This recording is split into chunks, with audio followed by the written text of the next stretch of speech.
Bonsoir à tous. Aujourd'hui, nous nous intéressons à un thème un peu spécial, en l'occurrence l'infertilité masculine. Il faut rappeler que cette anomalie n'est pas seulement du côté de l'homme, mais aussi de la femme.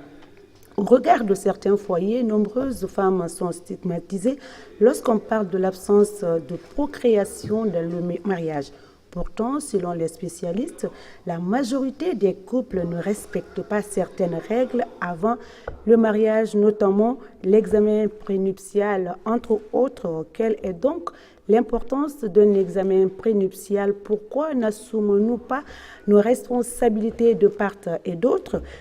Pour comprendre la problématique, chers téléspectateurs de Dites-moi tout docteur, nous avons invité deux spécialistes pour nous éclairer, nous décrypter sur ce plateau le thème d'aujourd'hui.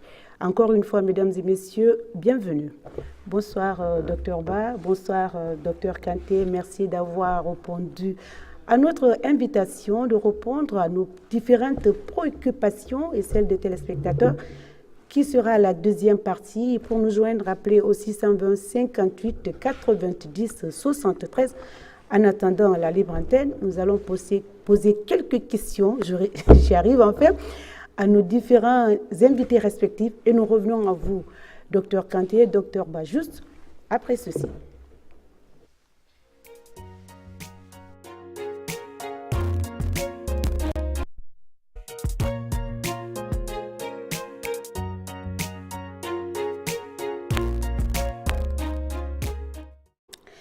Retour sur le plateau de Dites-moi tout docteur, 55 minutes pour parler de notre thème du jour, notamment l'infertilité masculine. Que faire malgré, avec le progrès, docteur, de la technologie, de la science, ce sujet ne doit plus être un tabou. Raison de plus, vous êtes autour de cette table pour dissiper les esprits de certains complexes dans les couples, dans les familles, autour de nous, pourquoi pas. Docteur Kanté, alors, vous pouvez nous dire c'est quoi l'infertilité masculine? Est-ce que j'ai dit, docteur, je rappelle que vous êtes docteur Daouda Kanté, chirurgien, urologue, andrologue, enseignant-chercheur en service au CHU Yazine, et docteur Oumar Djoueba, pharmacien biologiste Biomar Labo, Biomar 24. Alors, docteur, la question c'était donc, c'est quoi l'infertilité masculine?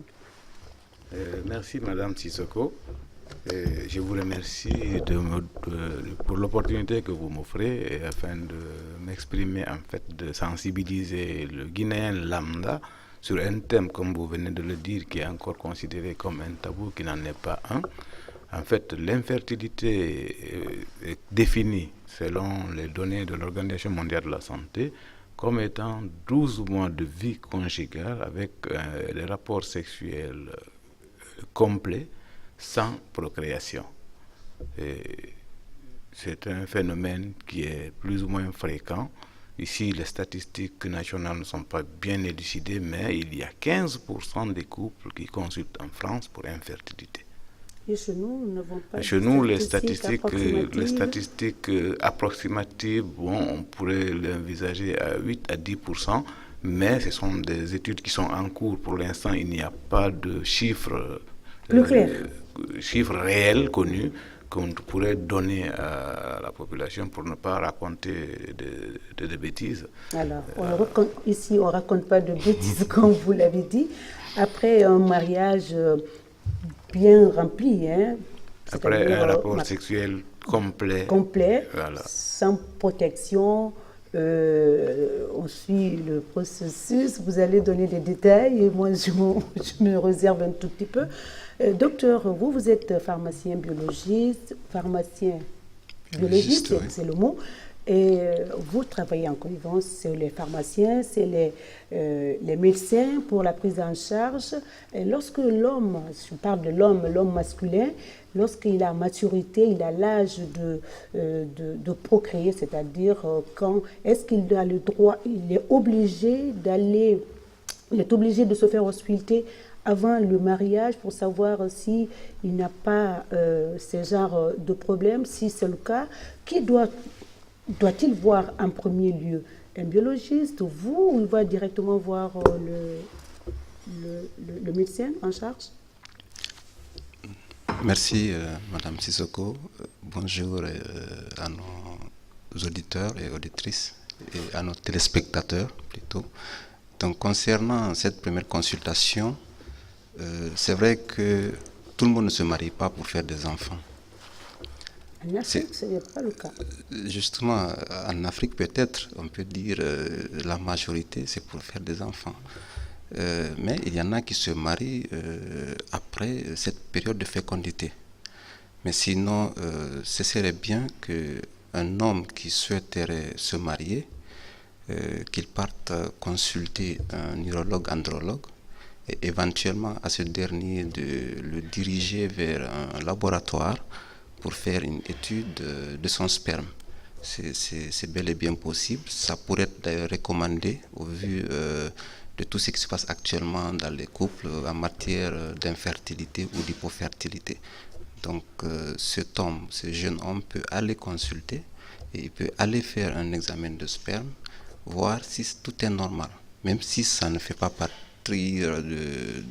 officiellement des examens prénuptiaux. Voilà. Mais ça pourrait le préparer quand même à affronter sa vie conjugale. Moi qui suis profane, examen prénuptial est différent de ce que vous venez d'expliquer tout à l'heure. Aller au labo, faire un échantillon de sperme pour savoir si il peut procréer, ça n'a rien à voir.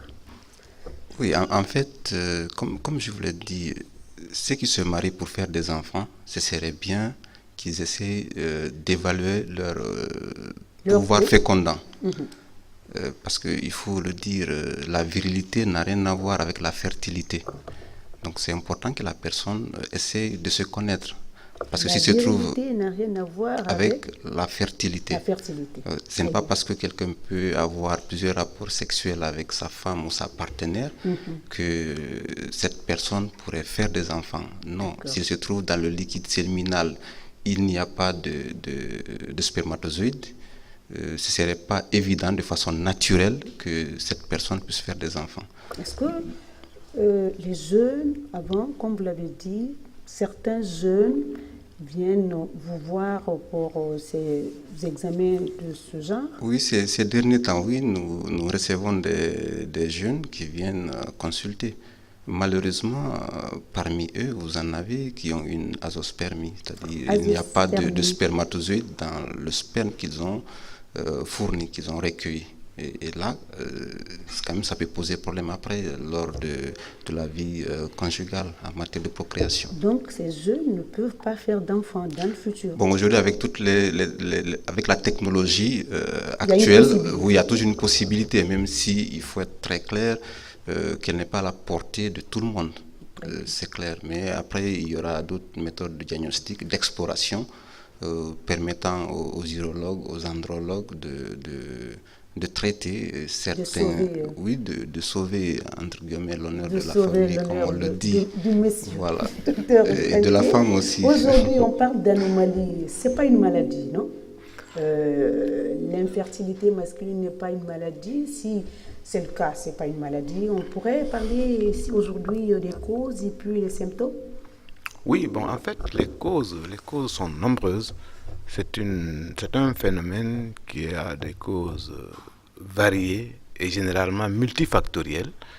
Les causes sont subdivisées en causes liées à la sexualité, c'est-à-dire qu'il y a soit absence de libido ou alors une difficulté d'érection. Dans ces cas, on ne peut pas accomplir un rapport sexuel complet. Le terme complet dans la définition n'est pas venu fortuitement. C'est qu'on peut avoir un rapport sexuel bien réalisé, mais qui ne soit pas complet. Un rapport sexuel bien réalisé, c'est un rapport sexuel qui aboutit à une éjaculation. Mais cette éjaculation doit se faire en un endroit bien donné. Si elle ne se fait pas là, le rapport sexuel n'est pas complet. Donc, il faut que le rapport sexuel soit bien réalisé et complet. Lorsqu'il y a une entrave à cet élément-là, on peut avoir une infertilité. Ou alors, c'est un trouble hormonal lié au fonctionnement du système hypothalamo-hypophysaire qui ne permet pas à la constitution, comme il l'a dit, d'un sperme fécondant. Là également, on peut avoir affaire à une infertilité. Ou alors c'est le testicule lui-même qui est dans un environnement ne lui permettant pas d'élaborer correctement les spermatozoïdes. Ou même si ces spermatozoïdes sont bien élaborés, il y a un défaut dans leur qualité. Donc, il y a un événement quantitatif et qualitatif du sperme qui peuvent également aboutir à une infertilité. Donc, vous voyez que c'est... Et tous ces facteurs peuvent se retrouver malheureusement chez un même individu. Selon donc la cause et selon les circonstances dans lesquelles on a découvert l'infertilité, la prise en charge en dépend. C'est le maillon fort de l'exploration de l'infertilité, le biologiste. Nous, on voit le malade, on interroge, on demande des examens. C'est à lui de généralement nous dire le sperme, il est bon, en qualité et en quantité, ou alors il est bon en quantité, mais en qualité les spermatozoïdes sont soit faibles, soit ils sont plutôt morts, ils sont anormaux plutôt. Alors tous ces éléments-là sont identifiés par le biologiste, et selon le schéma du spermogramme et du spermocytogramme, notre comportement dépendra de la conclusion qu'ils nous donneront. D'accord. Vous avez parlé tout à l'heure des testicules. C'est les testicules qui sont producteurs de des spermatozoïdes. Alors, il y a des enfants, c'est une question personnelle, qui naissent avec les petits testicules ou les testicules, d'après vous, qui se trouvent dans la brousse. Qu'est-ce que cela veut dire? Non, naturellement, les testicules doivent être dans la brousse. Mais dans l'embryogénèse, c'est-à-dire lorsque l'individu se forme dans l'utérus de sa maman, les testicules sont au niveau abdominal. Les testicules sont donc formés dans la grande cavité abdominale. C'est au fur et à mesure de l'évolution embryologique du fœtus que le testicule migre pour se retrouver à sa place dans les bourses. Dans cette migration, il peut y avoir plusieurs anomalies. C'est soit le testicule ne migre pas du tout, il reste là où il a été formé, à l'intérieur. Ce sont des enfants qui naissent, on ne voit pas les testicules dans les bourses, c'est la cryptorchidie. Ou alors, c'est un testicule qui a bien migré, mais qui est allé ailleurs. Au lieu d'aller au niveau des bourses, ça c'est une ectopie testiculaire. Dans l'un ou l'autre des deux événements, le testicule peut être détruit parce que le testicule justement ne supporte pas la chaleur. Lorsqu'il vit dans un milieu chaud, il dégénère et il s'atrophie, finit par dégénérer. Et s'il dégénère, en ce moment, on ne peut plus parler de procréation parce que c'est lui qui est l'usine de fabrication de spermatozoïdes. Après une intervention, on en vient tout à l'heure, mais pour ces enfants, une intervention leur permettra de retrouver une vie normale? Bien sûr, on peut rechercher un testicule caché et le ramener dans les bourses.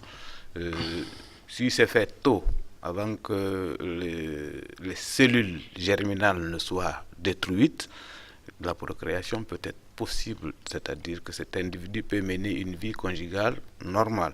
Mais lorsque ça a pris du temps et que les cellules germinales sont déjà entamées, en ce moment, on descend le testicule pour éviter sa dégénérescence, parce que lorsque l'organe n'est pas à sa place normale, il s'atrophie. S'il dégénère, il peut se transformer en organe pathologique, et généralement, près de 30 à 40% des cancers du testicule se développent sur des testicules qui n'ont pas correctement migré. Très bien. Docteur, il a commencé tout à l'heure, docteur Ba, il a commencé tout à l'heure à citer les types de spermatozoïdes, les différentes formes fécondantes qui sont tordues. Alors, quel est le type de spermatozoïde qui va directement à sa place pour donner une vie? D'abord, il faut parler de la fécondation. parce que le spermatozoïde, il est éjaculé dans ce liquide séminal au niveau de la paroi vaginale. Et après, il faut que ce spermatozoïde ait la capacité de migrer, quitter la paroi vaginale pour aller féconder l'ovule au niveau de la trompe. Et pour que ce spermatozoïde-là puisse le faire, il faut qu'il ait quand même une capacité de migration progressive très efficace et aussi qu'il ait la forme normale. Et si le spermatozoïde n'a pas ces qualités-là, il ne pourra pas aller rencontrer l'ovule. Parce que déjà, lors du trajet, vous avez, au niveau du col de l'utérus, pendant la période d'ovulation, vous avez une glaire cervicale qui est là, qui sert de filtre. Donc ce n'est pas n'importe quel spermatozoïde qui pourra traverser ce filtre-là pour aller rencontrer l'ovocyte, l'ovule qui est l'ovocyte, et puis féconder ce dernier. Alors, c'est quoi d'abord un spermatozoïde? C'est ça, c'est comme c'est...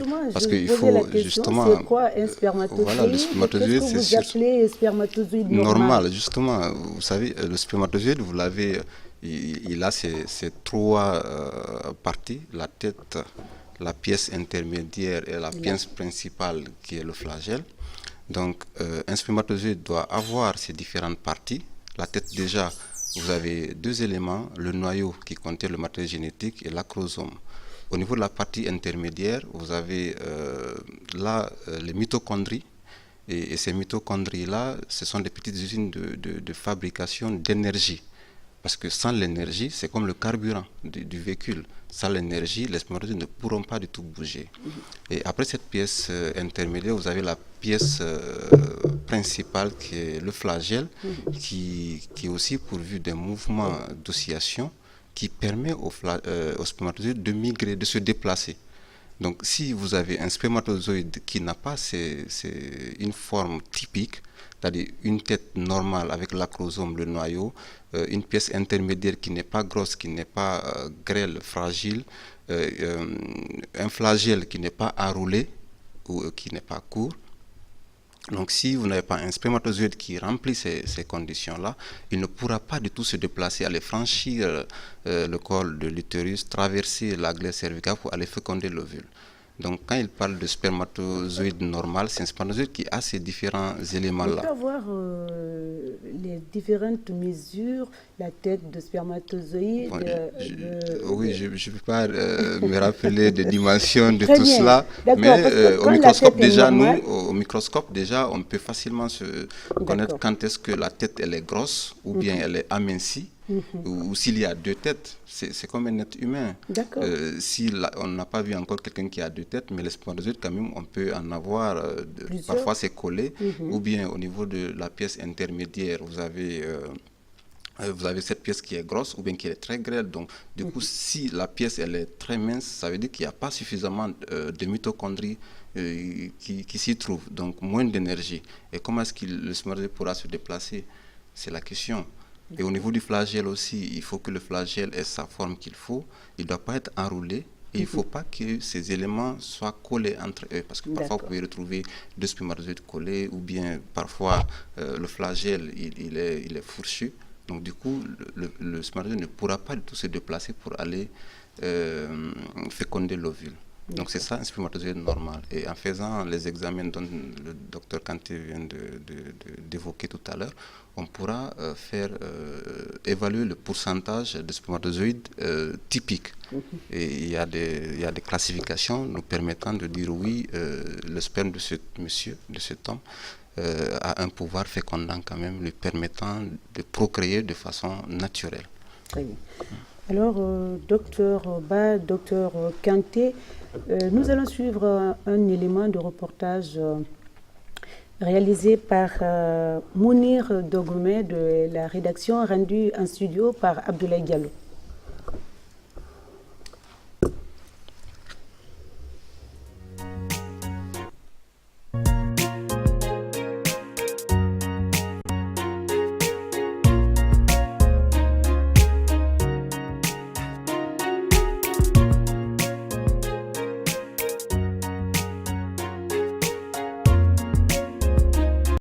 L'infertilité est l'impossibilité d'un couple de procréer au bout d'une période de 2 ans selon les spécialistes. Une responsabilité partagée entre l'homme et la femme, d'où l'infertilité masculine. Pour les spécialistes, les causes de cette anomalie sont multiples et variées chez l'homme surtout. Peut-être l'infertilité masculine, d'ailleurs on peut parler même du couple, c'est si après un an ou un peu plus d'un an de mariage ou de rapport sexuel non protégé et régulier, il ne survient pas de grossesse, donc pas d'enfant après plus d'un an. 12 mois généralement, pas de grossesse. Là, on peut parler d'infertilité. Pour ce qui est de l'infertilité masculine maintenant, c'est si l'homme a une responsabilité. Et pour le faire, il faut faire des examens approfondis, un examen lié au sperme, une échographie.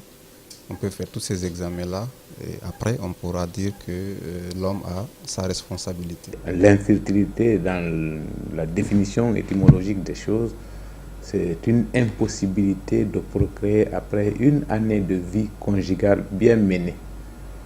Lorsque, au cours de 12 mois de mariage avec des relations complètes, on n'arrive pas à procréer, c'est ce que nous appelons dans notre jargon infertilité.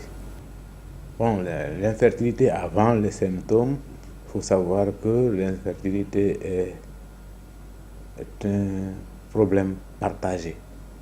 C'est une responsabilité à 40% masculine. Une infertilité peut bien être de cause liée à l'homme. Donc il ne faut pas s'acharner sur les femmes pour dire que non, c'est la femme. Lorsque la question se pose, l'homme aussi doit se remettre en question.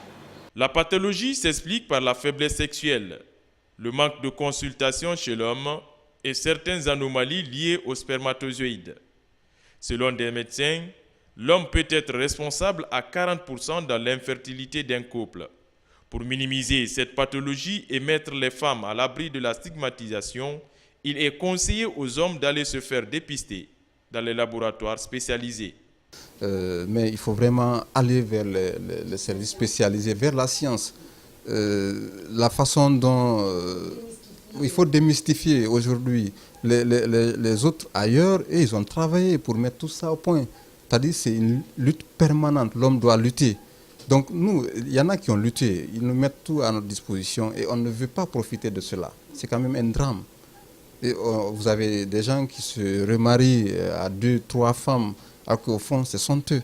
Et après, qu'est-ce que vous allez faire? Vous avez 3 femmes, peut-être vous serez la 4e, ou peut-être, je ne sais pas, mais bon, c'est compliqué. Nous demandons humblement aux hommes, c'est-à-dire ceux qui peuvent venir avant leur mariage, c'est de venir faire au moins leur spermogramme. Et si je dis avant, ce n'est pas à 1 an, parce que ça peut changer. Chaque 3 mois, ça peut changer.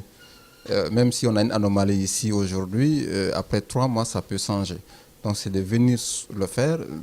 Ce n'est pas obligatoire de le faire, hein. Ça ne fait pas partie du bilan prénuptial.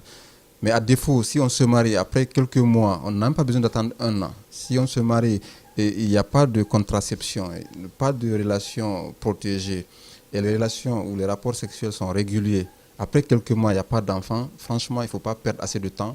Il faut aller vers les structures de santé, aller rencontrer les spécialistes, les médecins, leur poser le problème. Et il faut éviter l'automédication. Chez nous en Afrique, c'est une chose qui est très mal jugée pour les gens. S'il n'y a pas d'enfant dans un couple, c'est la femme. Mais cela n'est jamais démontré parce que nous rencontrons d'autres femmes qui se marient plus de 15 ans, n'ont pas d'enfant. Dès qu'ils divorcent, ils partent ailleurs. Ils ont automatiquement un bébé.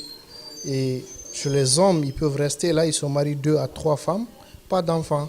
Donc ce que moi j'aimerais conseiller aux Guinéens, c'est d'aller dans les cliniques, dans les hôpitaux, faire des vérifications et réellement voir qui a le problème. Dans la majeure partie des cas, il existe 2 types d'infertilité.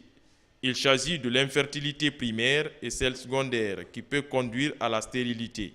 L'absence de procréation constitue la principale manifestation de l'infertilité au sein d'un couple. Selon les estimations, près de la moitié des cas d'hypofécondité au sein d'un couple serait due à une infertilité masculine.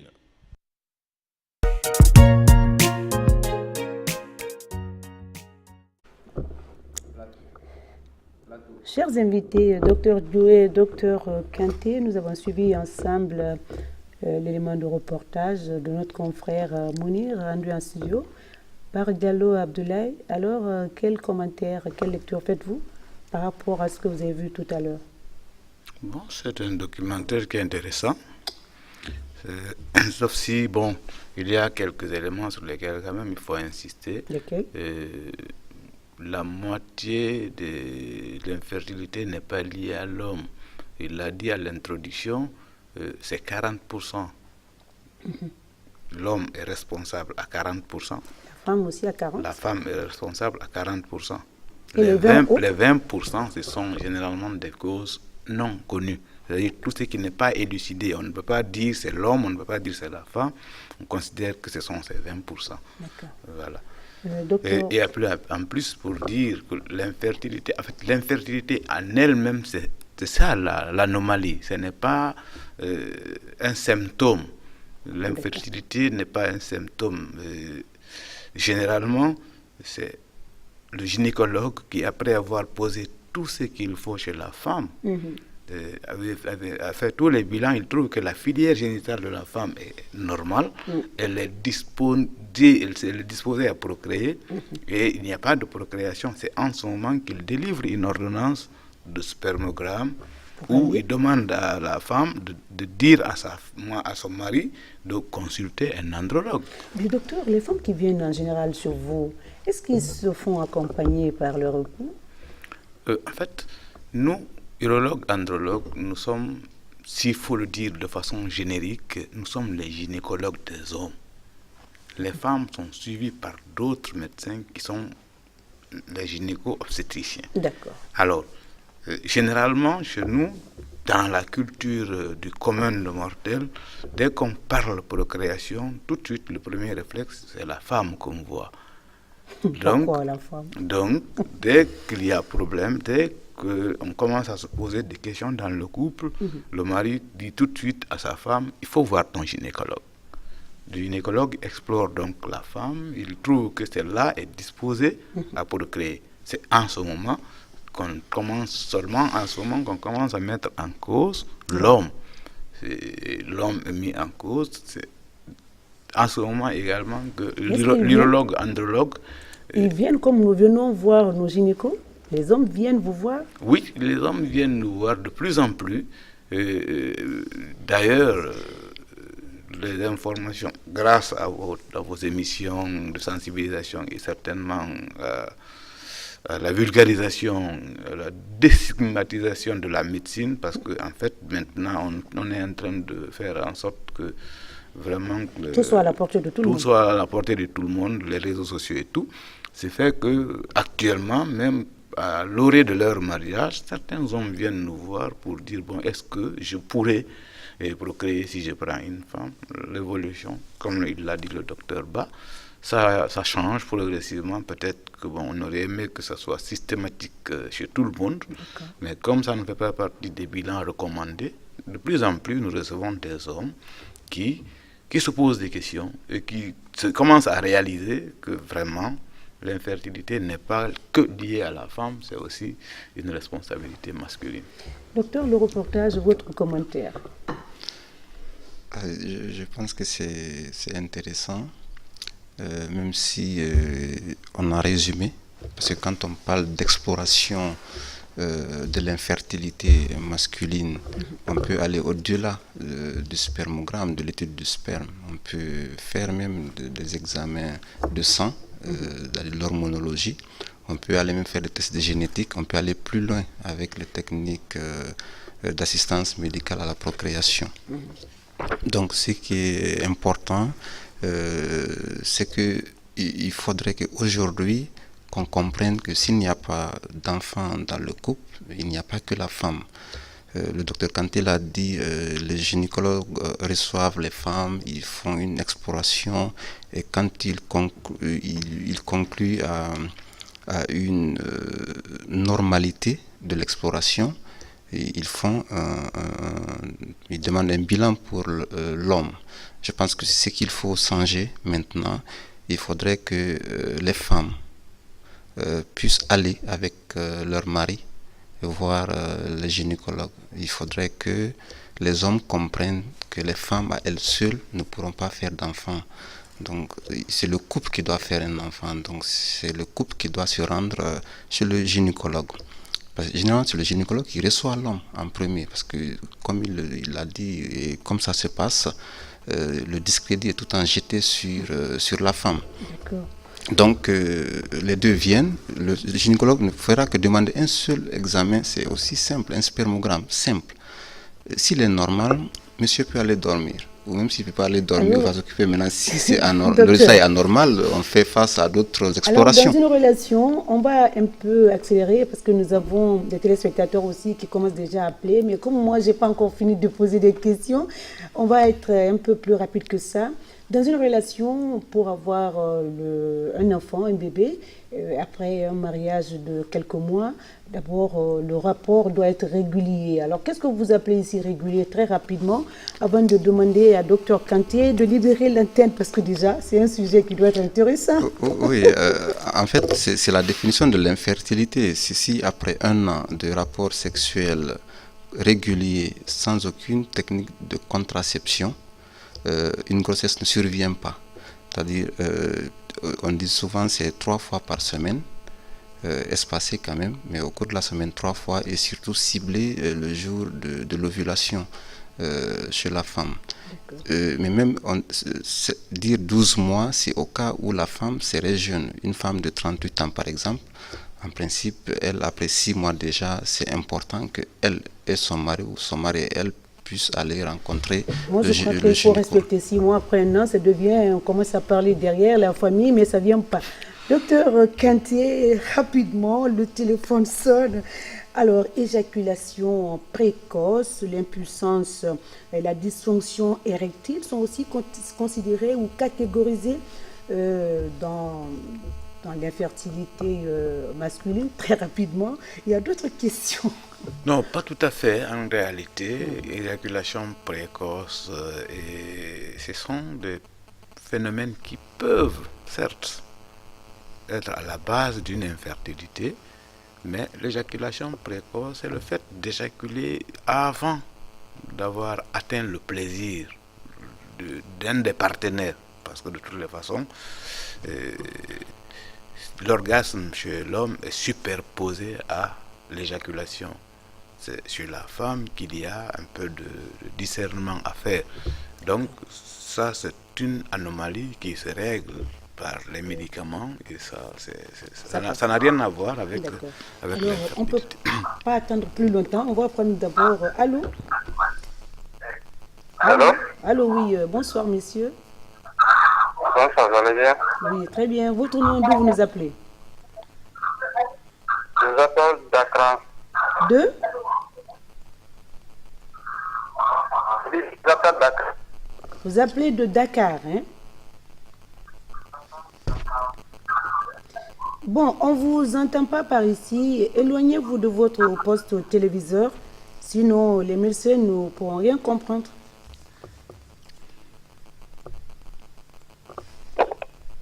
Donc, il est parti, il appelle depuis Dakar.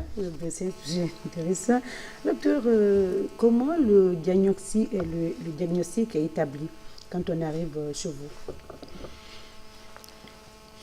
Donc, comme je l'ai dit tout à l'heure, vous avez le spermogramme, c'est le premier examen à demander. S'il est normal, le gynéco peut dire au monsieur, vous pouvez partir, nous allons nous occuper de votre épouse. Et cet examen, il y a des conditions, parce qu'il faut connaître que le facteur humain intervient beaucoup. Et aussi, il y a assez de variations intra-individuelles, inter-individuelles. Ça veut dire quoi? Chez le même individu, vous pouvez avoir des résultats différents de spermogramme pendant un bon moment. Une semaine, si on essaie de faire un prélèvement chez le monsieur chaque 2 jours, on peut avoir des résultats différents.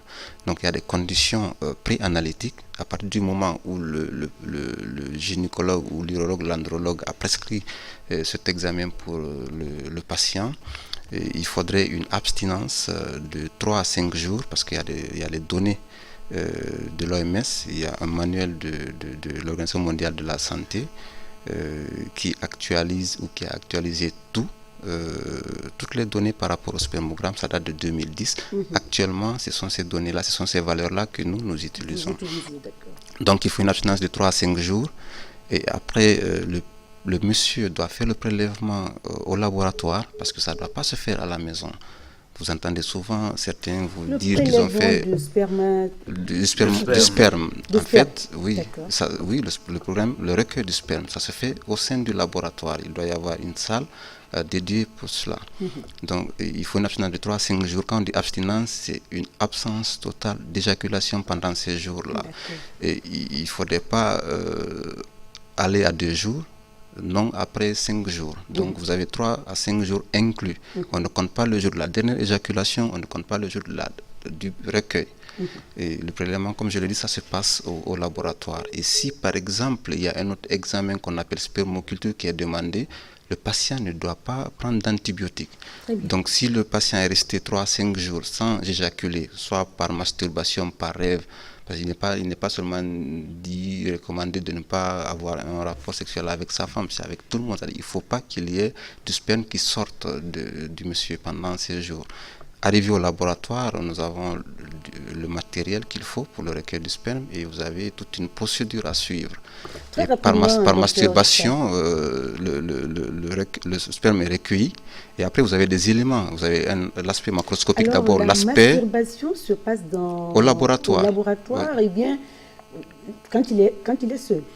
Oui, s'il veut, il peut se faire accompagner par une partenaire, mais il ne faudrait pas du tout qu'il y ait un contact sexuel. Parce que s'il y a un contact sexuel, ça peut jouer, ça peut biaiser les résultats. Il y a le pH vaginal de la femme, il y aura les bactéries qui sont dans les sécrétions vaginales, qui pourront se retrouver dans l'échantillon de sperme. Et ensuite, il y a aussi les premiers jets. Généralement, la personne peut perdre les premières gouttes. La personne peut ne pas se contrôler et perdre ses premières gouttes, et il arrive que ces gouttes soient celles qui renferment le plus de spermatozoïdes.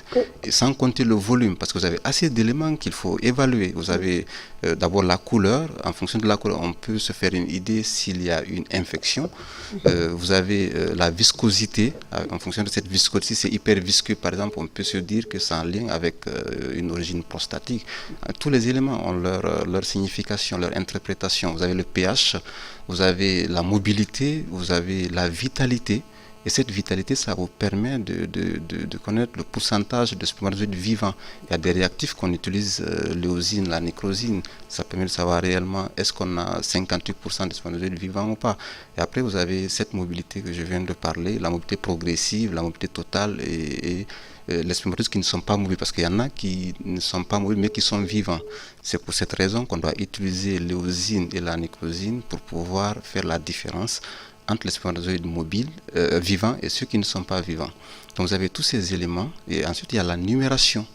La numération des spermatozoïdes par millilitre en fonction du nombre de spermatozoïdes, s'il y en a dans l'échantillon, sur la lame, entre lame et lamelle, en fonction du nombre de spermatozoïdes par champ.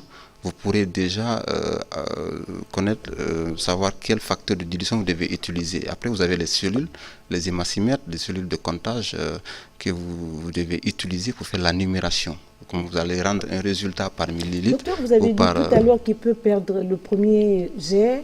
Lorsqu'il a perdu, il reprend l'examen après quelques jours? Oui, en fait, le fait de perdre ce premier, c'est pourquoi, si par exemple il y a un contact sexuel, c'est un échantillon, il faut l'éliminer. C'est-à-dire ça, on ne discute vraiment pas. Parce que sinon, on risque de dire que le monsieur a une anomalie alors qu'il ne l'a pas.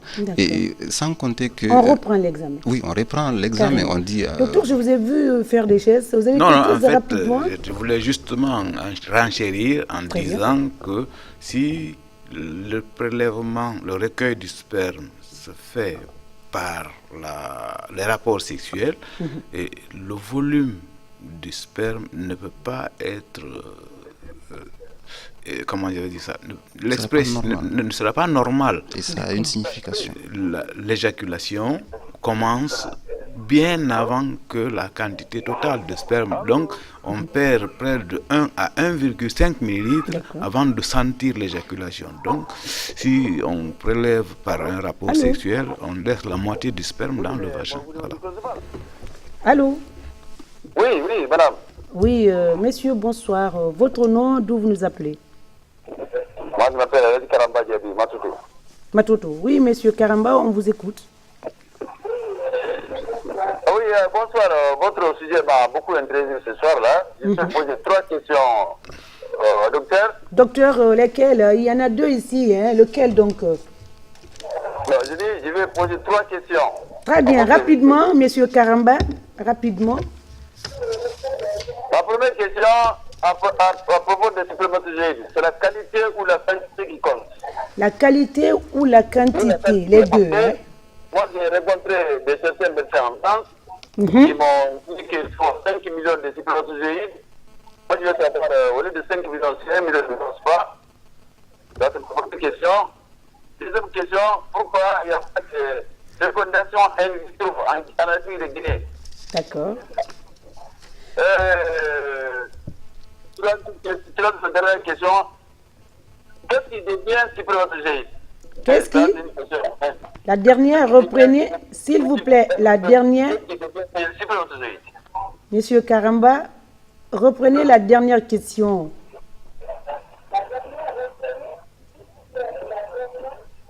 La dernière question, qu'est-ce qui devient un spermatozoïde? Le spermatozoïde, c'est quoi?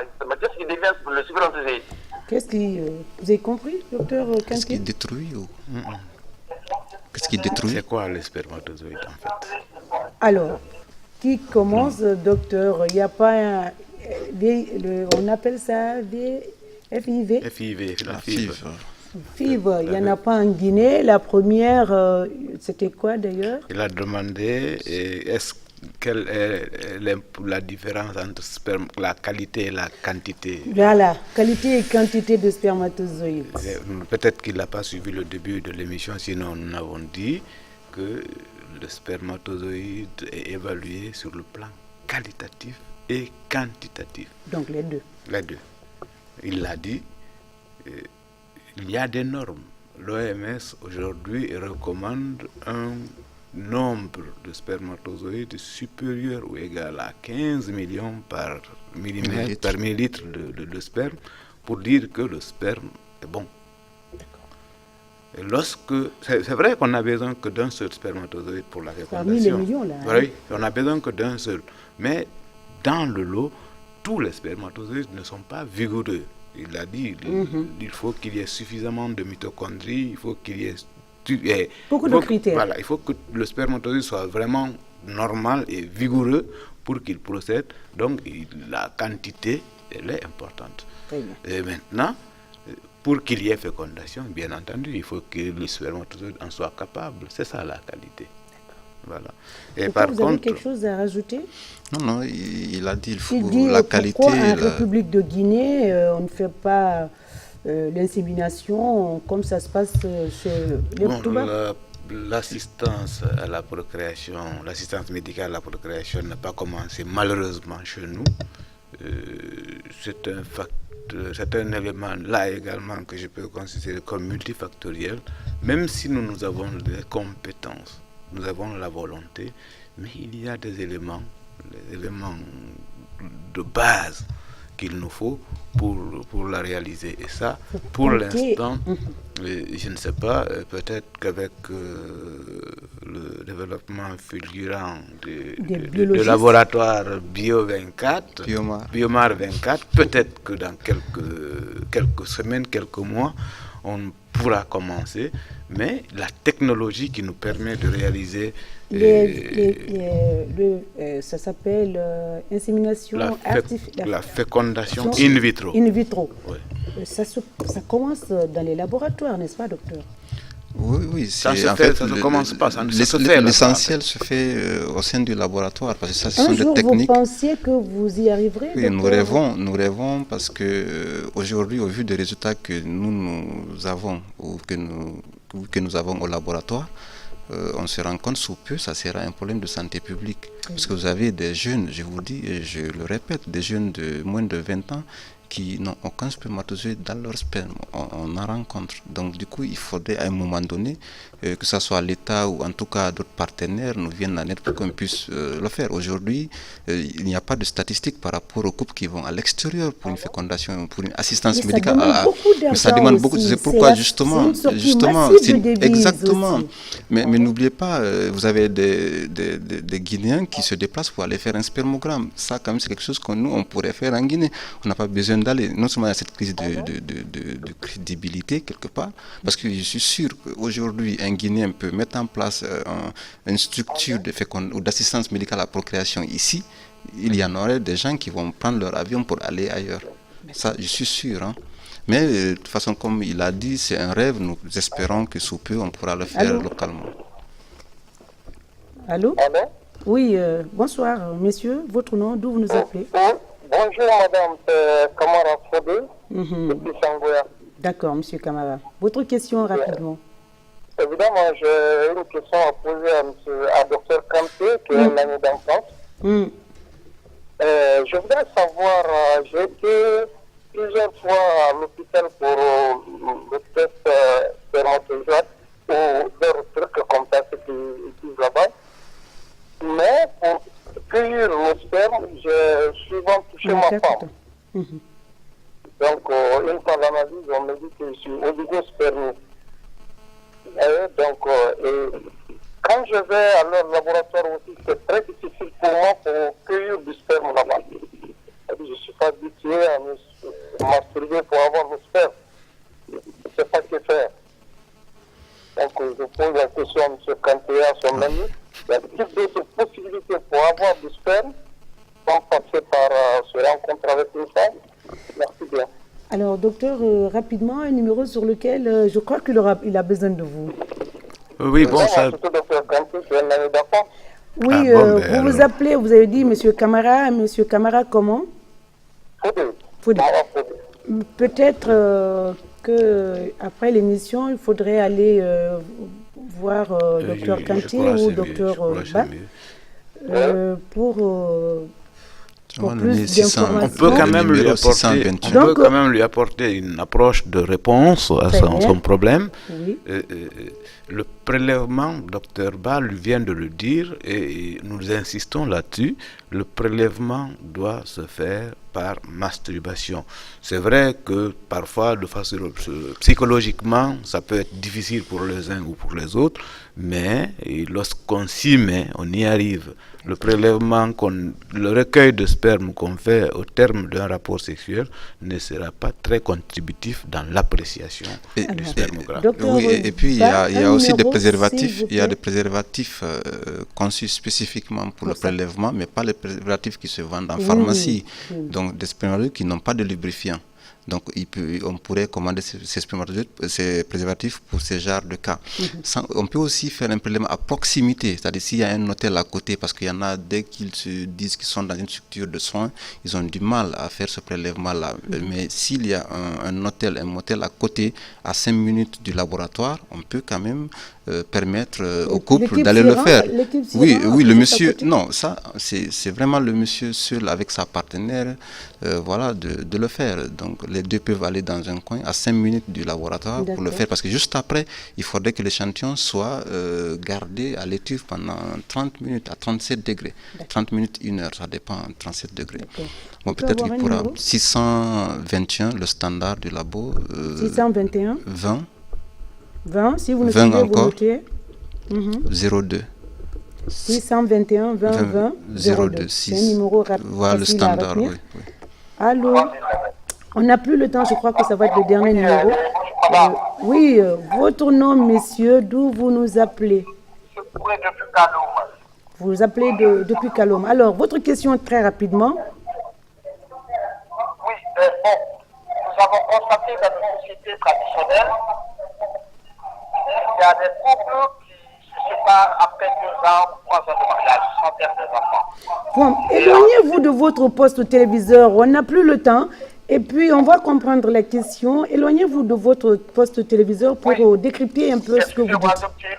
J'ai dit bien dans notre société traditionnelle, il y a des couples qui se séparent après 1 an, 2 ans ou 3 ans de mariage. Et ensuite, la femme se remarie à un autre homme, elle fait un enfant ou deux. L'homme aussi se remarie avec une autre femme, il fait des enfants. Est-ce qu'il n'y a pas un problème d'incompatibilité des chromosomes? C'est ma question. Merci. Merci. Rapidement. Bon, en fait, comme on a parlé des causes masculines, des causes féminines, il y a des causes mixtes aussi. Donc les deux. Supposons quelqu'un qui a une oligospermie, même si elle est modérée, qui se marie à une femme ou une jeune femme de 38, 39 ans qui a son pouvoir fécondant qui est en train de diminuer, c'est pas évident que les deux fassent des enfants. Mais si cet homme se remarie à une autre qui a un pouvoir fécondant très élevé, c'est possible qu'il fasse des enfants. Et l'autre, donc si des deux côtés il y a des perturbations au niveau des résultats, et ce serait pas évident que les deux puissent faire des enfants. Donc ce n'est pas une question de compatibilité ou d'incompatibilité, je pense. Alors, je crois qu'on ne pourra plus prendre un autre appel, mais docteur, ceux qui voudront réagir, allez-y sur notre page Facebook, dites-moi tout, docteur, et puis vous aurez d'autres informations. Docteur, moi, la question que je voulais poser très rapidement pour clôturer, c'est les traitements. Traitements par médicaments, traitements par la chirurgie, très rapidement. On n'a plus le temps. Oui, c'est vrai, le traitement, il est là, il est possible, selon la cause. Nous venons de dérouler les causes. Il y a des causes qui exigent un traitement chirurgical. Il y a des causes pour lesquelles on prescrit des médicaments pour rendre les spermatozoïdes plus vigoureux, pour permettre aux testicules de produire plus de spermatozoïdes et pour, en tout cas, fertiliser l'homme.